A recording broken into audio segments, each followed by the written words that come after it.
అందరికీ నమస్కారం. నేను మీ షణ్ముఖ్.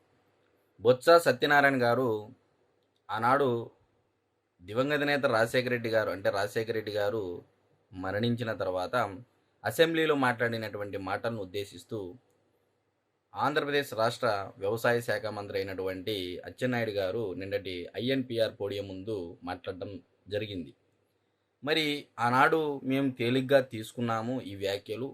మరి ఇప్పుడు చూస్తూ ఉంటే వైఎస్ఆర్ గారి యొక్క మృతి వెనుక, మరి అదేవిధంగా వైఎస్ వివేకానంద రెడ్డి గారి యొక్క మృతి వెనుక జగన్మోహన్ రెడ్డి గారి హస్తం ఉంది.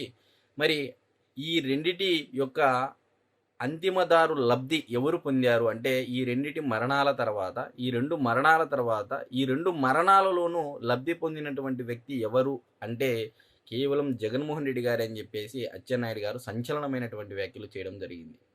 మరి ఒకసారి వాస్తవం ఏంది అవాస్తవం ఏంది అనేది రాష్ట్ర ప్రజలందరికీ తెలుసు, మరి అన్ని పార్టీల రాజకీయ నాయకులందరికీ తెలుసు. అయినప్పటికీ సరే మరి ఒకసారి వివరాల్లోకి వెళ్ళేటువంటి ప్రయత్నం చేస్తే దివంగత నేత రాజశేఖర రెడ్డి గారికి జగన్మోహన్ రెడ్డి గారికి మొదటి నుంచి పడదు. అంటే తండ్రి యొక్క ఆశయాలను పుణికిపుచ్చుకోలేదు, తండ్రి యొక్క భావాలను సిద్ధాంతాలను వారసుడిగా పుణికిపుచ్చుకోలేదు అని చెప్పేసి ఆనాడు రాజశేఖర రెడ్డి గారు ముఖ్యమంత్రిగా ఉన్నప్పుడే అంటే జగన్మోహన్ రెడ్డి గారిని ఆంధ్రప్రదేశ్ రాష్ట్రంలో లేకోకుండా బెంగళూరులో ఉండు అని చెప్పేసి తన సన్నిహితుల ద్వారా జరిగినటువంటి చర్చలలో చాలా విషయాలు పలు సందర్భాల్లో పలు ఇంటర్వ్యూల్లో అంటే రాజకీయ ప్రముఖులు చెప్పడం జరిగింది. ఇది నేను చెప్పేటువంటి మాట కాదు.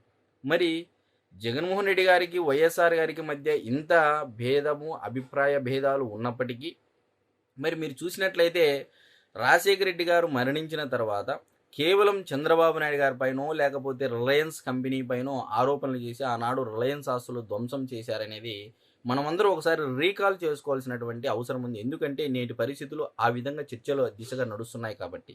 మరి ఆనాడు రిలయన్స్ కంపెనీ ఆస్తులు తగలబెట్టి ధ్వంసం చేసి ఈ విధంగా నాశనం చేసినా కూడా అదే జగన్మోహన్ రెడ్డి గారు అధికారంలోకి వచ్చిన తర్వాత ఎవరైతే తండ్రిని చంపారు అని చెప్పేసి ఆరోపణ చేసినటువంటి వ్యక్తే అదే కంపెనీ అంటే అతని వియ్యంకుడికే ఈరోజు రాజ్యసభ అంటే ఇవ్వడం జరిగిందనేది మనం ఒకసారి గుర్తుకు చేసుకోవాల్సినటువంటి విషయం. ఆ వ్యక్తి ఎవరో కాదండి, ముఖేష్ అంబానీ గారి యొక్క వియ్యంకుడైనటువంటి పరిమళ నత్వానీ గారు. పరిమళ నత్వానీ గారికి ఆంధ్రప్రదేశ్ కోటా కింద ఆనాడు జగన్మోహన్ రెడ్డి గారు రాజ్యసభ హోదా కల్పించారా లేదా? మరి నిజంగా ఆనాడు రాజశేఖర రెడ్డి గారి మరణానికి మరి అదేవిధంగా రిలయన్స్ కంపెనీకి మధ్య సంబంధం ఉందని చెప్పేసి ఆరోపణలు చేస్తేనే రాష్ట్ర వ్యాప్తంగా రిలయన్స్ కంపెనీకి సంబంధించినటువంటి ఆస్తులన్నీ ధ్వంసం జరగడం జరిగింది.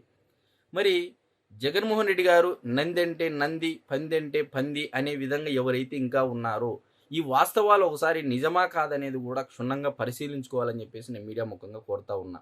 ఇకపోతే వైఎస్ వివేకానంద రెడ్డి గారి యొక్క మరణం అంటే ఆనాడు రాజశేఖర రెడ్డి గారు మరణించిన తర్వాత సిబిఐ కోరలేదు, మరి దానిపైన ధర్నాలు చేయలేదు, దానిపైన ప్రెస్ మీట్ పెట్టలేదు, అంతా సంతకాల సేకరణ జరిగిందని చెప్పేసి రీసెంట్గా కన్నా లక్ష్మీనారాయణ గారు కూడా స్టేట్మెంట్ ఇవ్వడం జరిగింది. బొత్స గారు ఎందుకు బాధపడ్డారో మాకు ఇప్పటికి అర్థం కాలేదు, మరి సంతకాల సేకరణలో నేను కూడా సంతకం పెట్టాను, కానీ జగన్మోహన్ రెడ్డి గారు అధికారం చేపట్టిన తర్వాత 3 నెలలకే ఇది రాక్షస పాలన చెప్పినటువంటి మొదటి వ్యక్తిని కూడా నేనే అని చెప్పేసి కూడా కన్నా లక్ష్మీనారాయణ గారు స్టేట్మెంట్ ఇవ్వడం జరిగింది.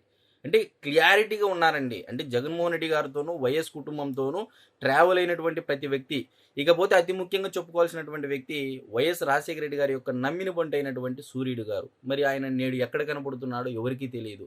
మరి ఆనాడు ప్రభుత్వంలో రాజశేఖర రెడ్డి గారికి ఏ విషయాన్ని చేరవేయాలన్నా ఒక రకంగా చెప్పాలంటే వైఎస్ రాజశేఖర రెడ్డి గారికి ఆంతరంగికుడు అని చెప్పేసి కూడా ఆనాడు చాలా దినపత్రికలు కానీ రాజకీయ మేధావులు కానీ అదేవిధంగా ఎనలిస్టులు కానీ విశ్లేషకులు కానీ ఒకరు కాదు ప్రతి ఒక్కరు అభిప్రాయపడేది ఏంటంటే వైఎస్ రాజశేఖర రెడ్డి గారి యొక్క ఆంతరంగికుడు అని చెప్పేసి.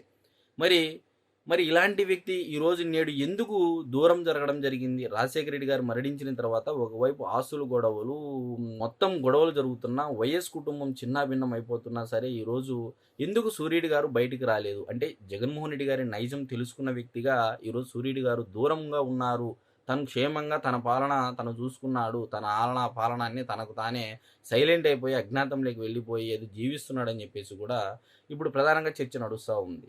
ఇంకా పోతే వైఎస్ వివేకానంద రెడ్డి గారి మరణం మరి ఇది ఎవరు ఊహించలేదండి. ఈవెన్ పులివెందుల ప్రాంత ప్రజలకి మరి ఆయన అజాత శత్రువు, అన్ని పార్టీల వాళ్ళకి అజాత శత్రువు. ఏ వ్యక్తి వెళ్ళినా కూడా స్వయంగా తనే ఫోను చేసి మరి అధికారులను కదిలించి తన యొక్క సమస్యలను ఓపికగా వినేటువంటి వ్యక్తి. ఎవరినైనా దగ్గరికి తీసుకునేటువంటి తత్వం. మరి వైఎస్ వివేకానంద రెడ్డి గారి మరణం అనేది తీరని లోటు పులివెందుల ప్రాంత ప్రజలకు అనేది అయితే మనం ఖచ్చితంగా చెప్పొచ్చు. మరి అటువంటి వ్యక్తి మరణించిన తర్వాత అనూహ్యంగా చంద్రబాబు నాయుడు గారు అంటే 2019లో ఎన్నికలు జరిగితే 2018లో ఇది జరగడం జరిగింది. మరి చంద్రబాబు నాయుడు గారి పైన వేయడం జరిగింది. నారాసుర రక్త చరిత్ర అని చెప్పేసి హెడ్లైన్లు పెట్టి రాసిందే. మరి దీని ద్వారా లబ్ధి పొందినటువంటి వ్యక్తి ఎవరు? ఆనాడు రాజశేఖర రెడ్డి గారి మరణం తర్వాత సంతకాల సేకరణ జరిగింది. దాదాపు కాంగ్రెస్ పార్టీ అధిష్టానానికి 1500 కోట్ల రూపాయలు డబ్బులు ఇస్తానని చెప్పేసి ఇదే జమ్మూ అండ్ కాశ్మీర్కి సంబంధించినటువంటి రాజకీయ ప్రముఖుడు, నాయకుడైనటువంటి ఫరూక్ అబ్దుల్లా గారు కడప జిల్లాలో ప్రచార సభలకు విచ్చేసినటువంటి సందర్భంలో కడప జిల్లాలో నడిబొడ్డులో నిలబడి ఆయన క్లియర్గా చెప్పడం జరిగింది. జగన్మోహన్ రెడ్డి అనేటువంటి ఒక వ్యక్తి కాంగ్రెస్ పార్టీ అధిష్టానానికి నాకు ముఖ్యమంత్రి సీట్ ఇస్తే 1500 కోట్ల రూపాయలు ఇస్తానని చెప్పేసి బేరసారాలు నడిపాడు అని చెప్పేసి కూడా ఆనాడు ఫరూక్ అబ్దుల్లా గారు ఆరోపించారు. మరి ఇప్పటివరకు దానికి సమాధానం ఎక్కడా లేదు. మరి అదేవిధంగా మీరు చూసినట్లయితే ఈ కాంగ్రెస్ ఓటు బ్యాంకును కాస్త మరలించుకున్నటువంటి వ్యక్తి రాజశేఖర రెడ్డి గారికి వారసుడైనటువంటి జగన్మోహన్ రెడ్డి గారు. మరి జగన్మోహన్ రెడ్డి గారిని చూసే విధంగా వచ్చారంటే లేదు. రాజశేఖర రెడ్డి గారి యొక్క పరిపాలన చూసి రాజశేఖర రెడ్డి గారి అభిమానులు తన యొక్క వారసునికి అండగా నిలబడాలనేటువంటి ఒక సదుద్దేశంతో ఆనాడు ఎవరైతే లబ్ధి పొందినటువంటి కుటుంబాలు, మన ఆయన ద్వారా రాజకీయంగా బలపడినటువంటి కుటుంబాలు, బాగుపడినటువంటి కుటుంబాలంతా జగన్మోహన్ రెడ్డి గారికి టర్న్ అవడం జరిగిందనేది ఇది వాస్తవం. మరి జగన్మోహన్ రెడ్డి గారి మేనిఫెస్టోలో కూడా మొదటగా రాజశేఖర రెడ్డి గారి ఫోటో పెట్టినా సరే చిన్నగా రాజశేఖర రెడ్డి గారి ఫోటో కూడా తీసివేయడం జరిగింది. మరి వైఎస్ వివేకానంద గారి యొక్క మరణం తర్వాత నేటికి అది ఒక వెబ్ సిరీస్ లాగా నడుస్తూ ఉంది. మరి సొంత చెల్లెళ్ళే ఆరోపణ చేస్తూ ఉన్నారు. అంటే చూపుడు వేలు మన వైపు చూపిస్తే మిగిలినటువంటి వేలు మన వైపు చూపిస్తాయన్న చందంగా ఈరోజు వైఎస్ కుటుంబం వైపే ఆ వేలు చూపిస్తున్నాయనేది జగద్విదితం. ఇది రాష్ట్ర ప్రజలందరికీ తెలిసినటువంటి విషయం. మరి వైఎస్ఆర్ వివేక గారి యొక్క మరణం చర్చ ఇప్పుడు మరలా జరిగిందంటే ఈరోజు ప్రజలందరూ కూడా ఒకసారి ఆలోచించుకోవాల్సినటువంటి సమయం. అంటే ఎవరి భావజాలం ఎలా, ఎవరి మైండ్ సెట్ ఎలా ఉంది, ఏ విధమైనటువంటి ప్రాధాన్యత ఇస్తున్నారు కుటుంబ సభ్యులకు, విలువలు, ఆప్యాయత, విలువలు, విశ్వసనీయత, ప్రేమ, గౌరవం ఇలాంటి పదాలు జగన్మోహన్ రెడ్డి గారి యొక్క నోటి వెంట నిత్యము వెలువడుతూ ఉంటాయి. కాబట్టి మరి ఆ పదాలకు అదే జగన్మోహన్ రెడ్డి గారు ఎంత విలువ, ఎంత ప్రాధాన్యత ఇస్తున్నారనేది మీరందరూ ఒకసారి రీకాల్ చేసుకోవాలని చెప్పేసి మనవి చేసుకుంటూ అందరికీ నమస్కారం.